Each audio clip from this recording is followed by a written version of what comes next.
Hello everyone.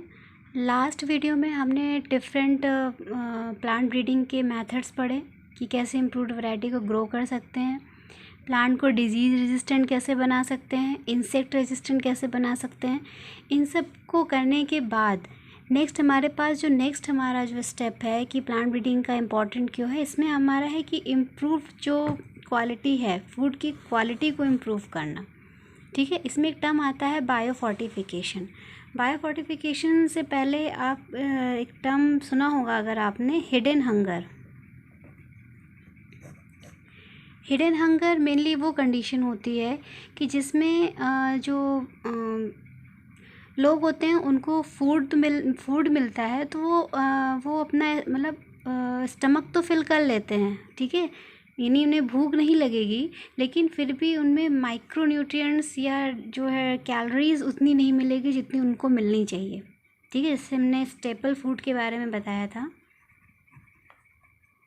कि वो food जैसे आपने राइस खाया या वीट लिया, सिंपली आपने राइस या वीट लिया, तो उससे क्या होगा, कुछ ऐसे फूड हो जिससे आपका पेट तो भर जाएगा, लेकिन जो अलग इसेंशियल न्यूट्रिएंट हैं जैसे विटामिन्स हैं, आयरन है, ठीक है, माइक्रोन्यूट्रिएंट्स हैं, ये सारी चीज़ें नहीं मिल पाएंगी हमें।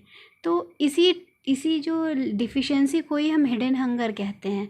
तो आज मिलियंस ऑफ पीपल जो हैं वो इस हिडन हंगर से सफ़र कर रहे हैं, क्योंकि उनमें मेनली प्रॉब्लम ये है कि वो कंज्यूम तो करते हैं, लार्ज अमाउंट में स्टेपल फूड कंज्यूम कर लेते हैं, जैसे राइस है, वीट है, ज्वार है, ठीक है, लेकिन वो फ्रूट्स नहीं ले रहे हैं, लेग्यूम्स नहीं ले रहे हैं, मिनरल्स नहीं ले रहे हैं, फाइबर्स, विटामिन्स नहीं मिल रहा उन्हें, तो जिससे उनमें लैकनेस हो जाती है, जितनी कैलोरीज उन्हें चाहिए उतनी नहीं मिल पाती, उनमें डिफिशिएंसी होने लगती है।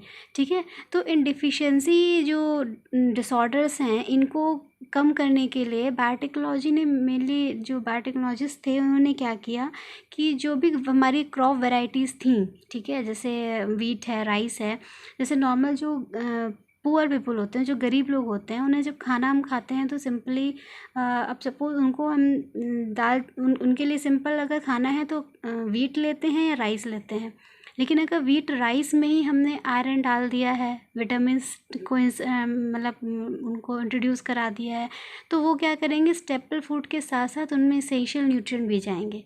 तो इसी प्रोसेस को हम बायोफोर्टिफिकेशन कहते हैं।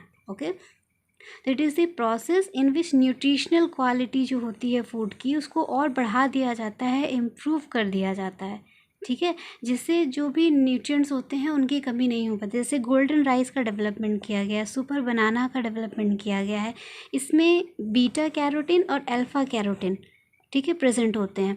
तो गोल्डन राइस में मोस्टली पहले ऐसा नहीं था, लेकिन अब धीरे धीरे इन सब में विटामिन्स को इंट्रोड्यूस कराया जा रहा है, बीटा कैरोटीन और अल्फा कैरोटीन इंट्रोड्यूस करके ये वैरायटी गोल्डन राइस की बनाई गई है, जो विटामिन ए की डिफिशियंसी से बचाती है। ठीक है, जैसे मेनली फीमेल्स में से आयरन की कमी होती है, तो अगर हम आयरन को राइस में ही इंसर्ट करवा देते हैं, जिसको हम आयरन फोर्टिफाइड राइस वैरायटी कहते हैं, ठीक है, ये लिखा हुआ है आपका, जो फेरेटिन राइस है, गोल्डन राइस है, ये आयरन फोर्टिफाइड वैरायटी है, मीन्स इसमें आयरन जो कंटेंट है वो 5 टाइम ज़्यादा है। ठीक है, तो इसको खाने से आयरन की कमी नहीं होगी, और साथ साथ स्टेपल फूड के साथ ही हम इंसर्ट अगर बॉडी में जा रहा है तो हमें कैलोरीज भी मिलेंगी, हमें न्यूट्रिएंट्स भी मिलेंगे, और हमें भूख भी नहीं लगेगी, ठीक है, पेट भी भरेगा। तो इस तरीके से जो वैरायटीज़ डेवलप की गई हैं उसी को हम बायोफोर्टिफिकेशन कहते हैं। मीन्स बायोटेक्नोलॉजी का यूज़ करके हम न्यूट्रिशनल क्वालिटी को हम इम्प्रूव करते हैं, ठीक है, डिफरेंट एग्रोनॉमिकल प्रैक्टिस के थ्रू। तो इसी प्रोसेस को हम बायोफोर्टिफिकेशन कहते हैं। तो इसमें गोल्डन राइस का डेवलपमेंट किया गया है, सुपर बनाना का डेवलपमेंट किया है, जिसमें beta carotene, alpha carotene present होता है, ये विटामिन ए डिफिशियंसी को ओवरकम करता है। लाइसिन एंड ट्रिप्टोफैन ये इसेंशियल अमीनो एसिड हैं, इसेंशियल अमीनो एसिड हैं जो बॉडी के लिए बहुत ज़्यादा ज़रूरी होते हैं। तो इनसे रिच मेज़ की वैरायटी डेवलप की गई है, जैसे शक्ति, रतन एंड प्रोटीना, ये जो है आपकी मेज़ वैरायटी है, जिसमें लाइसिन और ट्रिप्टोफैन जो है वो रिच मेज़ मतलब these amino acid rich variety है मेज़ की है। ठीक है, इस वजह से आयरन की हमने बताया, फोर्टिफाइड राइस का डेवलपमेंट हो जाता है, जिससे जो है नई वैरायटी जो डेवलप की जाती हैं उससे जो भी पीपल अगर फीड करेंगे तो उसमें इसेंशियल न्यूट्रिएंट की कमी नहीं होती है। ठीक है, उस तरह से जो हमारी हाई प्रोटीन कंटेंट जो वीट वैरायटी थी, एटलस 66, ठीक है। इसको और अभी इम्प्रूव कराया गया है और अब इसकी जो है टंगस्टन K1006 ये वैरायटी डेवलप की गई है, ठीक है। जो और भी ज़्यादा जो है इसमें आयरन कंटेंट प्रोटीन जो है प्रेजेंट है। तो इस तरीके से वैरायटीज़ का डेवलपमेंट किया गया है। और इसके अलावा IARI यानी इंडियन एग्रीकल्चर रिसर्च इंस्टीट्यूट, ये आपका न्यू दिल्ली में है, ठीक है। तो यहाँ पर भी कई ऐसी वेजिटेबल्स का डेवलपमेंट किया गया है जिसमें डिफरेंट विटामिन्स रिच प्रेजेंट हैं। जैसे कैरेट का है, ये आपका NCERT में दिया हुआ है। कैरेट है, स्पिनच है, ठीक है। इसमें विटामिन A का कंटेंट ज़्यादा है। Vitamin A rich vegetables grow कराई गई हैं। उसी तरह से बिटर गार्ड है, बथुआ है, ठीक है। इसमें विटामिन C रिच वेजिटेबल्स को ग्रो कराया गया है। स्पिनच, इसमें आयरन एंड कैल्शियम का जो है कंटेंट हाई है। उसी तरीके से जो है गार्डन पीस में मेनली आपका जो है प्रोटीन रिच है ये, ओके। तो डिफरेंट इस तरीके से हमने क्या इसमें सिंपली, अगर सिंपल वर्ड में क्या है तो बायो फोर्टिफिकेशन में क्या है, जो स्टेपल फूड है, स्टेपल फूड की क्वालिटी को हम और इम्प्रूव कर देते हैं, जिससे हिडन हंगर की कंडीशन ना क्रिएट हो पाए। हिडन हंगर मीन्स मतलब ऐसा फूड तो हम कंज्यूम करेंगे ही, उसके साथ साथ हमें बॉडी में डिफिशिएंसी ना हो पाए जो विटामिन्स या डिफरेंट न्यूट्रिएंट की वजह से होती हैं। तो इसी प्रोसेस को हम जो है बायो फोर्टिफिकेशन कहते हैं, in which we increase the nutritional quality of food की जो न्यूट्रिशनल क्वालिटी है उसको हम इम्प्रूव कर देते हैं डिफरेंट एग्रोनॉमिक जो है मेथड्स को यूज़ करके, okay. So we improve the nutritional quality of the food crops through different by using different agronomic practices. So this is mainly so this process is known as biofortification, okay. Another important topic है single cell protein. Single cell protein ये term जो दिया था ये Wilson ने दिया था। Term was given by CL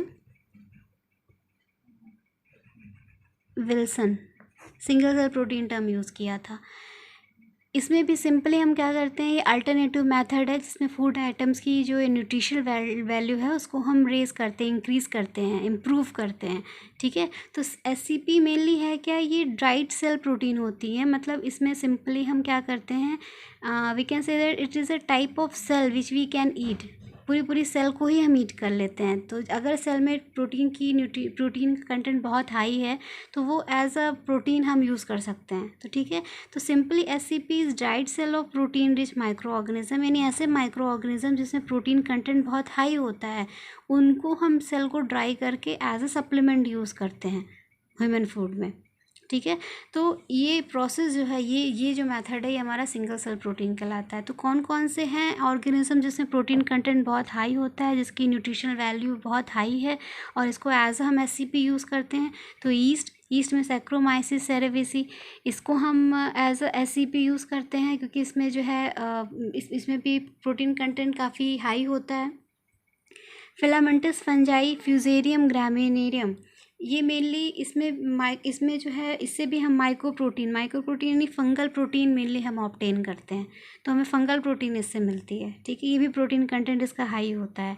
bacteria में मेथाइलोफिलस मेथाइलोट्रोपस बैक्टीरिया, ये बैक्टीरिया मेनली इसमें भी करीब 80% प्रोटीन कंटेंट होता है इसकी सेल में, ठीक है।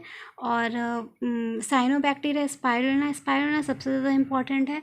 स्पाइरुलिना में भी बहुत हाई प्रोटीन कंटेंट होता है एज अ पूरी सेल, मतलब करीब इनकी अगर हम बात करें तो प्रोटीन के साथ साथ इसमें मिनरल्स, विटामिन्स और इसके साथ साथ ये वाटर पोल्यूशन को भी कंट्रोल करती है। तो स्पाइरुलिना भी एज अ सेल हम यूज़ कर सकते हैं प्रोटीन रिच डाइट की तरह। एल्गी क्लोरेला, इसका भी प्रोटीन रिच कंटेंट की तरह यूज़ हो सकता है। तो मेनली ये SCP is rich in protein और ये फैट कंटेंट इनमें लो होता है, ठीक है। तो मेनली हम ड्राइड माइक्रो ऑर्गेनिजम्स लेते हैं जिनमें प्रोटीन का कंटेंट बहुत ज़्यादा हाई होता है, तो उन्हीं को हम सिंगल सेल प्रोटीन कहते हैं। ओके, इनको फीड करने से इसको एज अ फूड यूज़ किया जाता है। पूरी सेल जो है मतलब एससीपी सिंपल हम पूरी सेल ही एज अ ईट करते हैं, जो कि हमें न्यूट्रिशनल वैल्यू प्रोवाइड करती है। तो इसको हम as a dry mass use करते हैं। इसी को हम सिंगल सेल प्रोटीन कहते हैं। ठीक है, इसका मेनली एडवांटेज क्या है, इसने बताया कि चूँकि जिसमें प्रोटीन की कमी होती है, इंडिया में मेनली प्रॉब्लम है कि डिफरेंट जो न्यूट्रिएंट्स हैं वो नहीं मिलते हैं हमें। तो प्रोटीन की कमी है, मिनरल्स हैं, फैट हैं, कार्बोहाइड्रेट हैं, विटामिन्स हैं, ये हमें ईज़िली हमें अवेलेबल होता है। दूसरा, एग्रीकल्चर पे जो प्रेशर है वो रिड्यूस होगा, मीन्स हमें इम्प्रूव क्वालिटी मिलेगी। जैसे ये आपकी इनको ग्रो कराना बहुत इजी है, ईज़िली इसको हम ग्रो करा सकते हैं। और इनमें प्रोटीन कंटेंट हाई होने की वजह से इनका जो न्यूट्रिशनल वैल्यू होती है बहुत हाई होती है। इनको कोई स्पेशल क्लाइमेटिक कंडीशन की ज़रूरत नहीं पड़ती, क्योंकि माइक्रो ऑर्गेनिज्म ही ईज़िली ग्रो कर सकते हैं।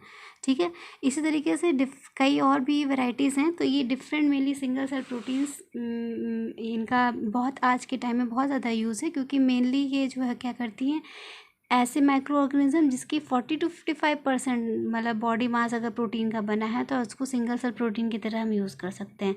उनकी सेल को सिंपली हम ड्राई करते हैं और as a protein supplement in food items में इसको हम ले सकते हैं। ठीक है, तो it is single cell protein.